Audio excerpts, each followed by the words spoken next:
So today we're going to be talking about the remedies for breach of contract.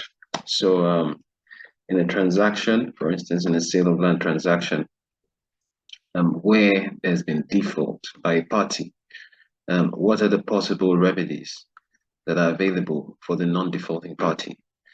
Now, the first contractual remedy we have is that the non-defaulting party may repudiate the contract if the breach is fundamental.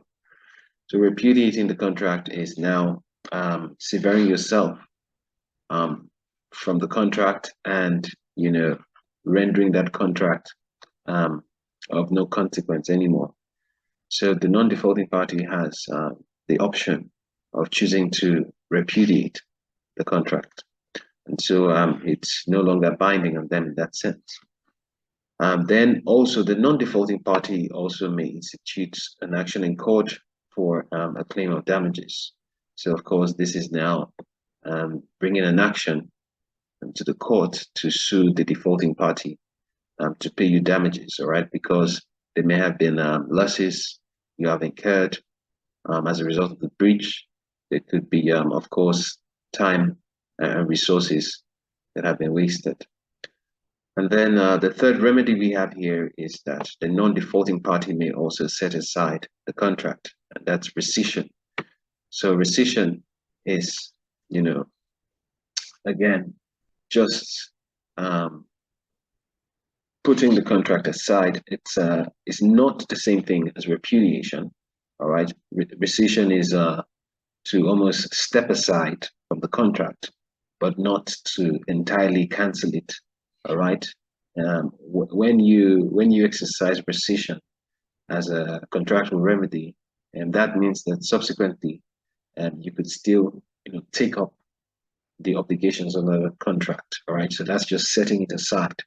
That's another contractual remedy available to the non-defaulting party. And then we also have specific performance as a contractual remedy. All right. The non-defaulting party may sue the defaulting party for specific performance. And when we talk about specific performance, this is where the non-defaulting party is asking the court to compel the defaulting party to perform their obligations, all right? So it means they still want a performance of the contract. And so, a claim of damages or repudiation would not be an adequate remedy for them in that sense. All right. For instance, if I have an agreement with you for a sale of your property, and I've paid you the full purchase price, and I probably have started to move in, and now you're trying to sell to a third party who wants to pay you a higher sum of money. You see, I would naturally seek specific performance as remedy in that sense, all right? Especially if that property is particularly the kind that, I'm looking for.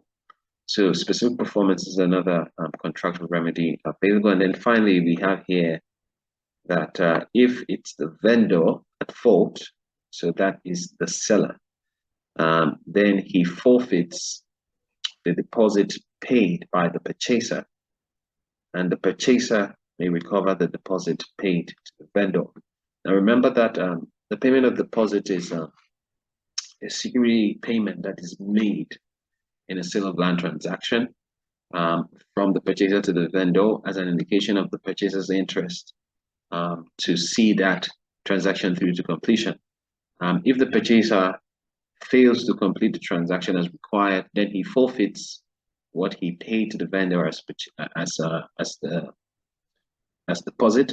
And likewise, if the vendor is at fault for failure to complete, then the deposit is returned to the purchaser, right? So that in itself is another possible remedy where there is breach.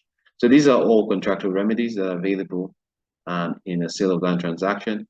And I hope you've enjoyed learning that today, and I'll see you some other time. Bye-bye.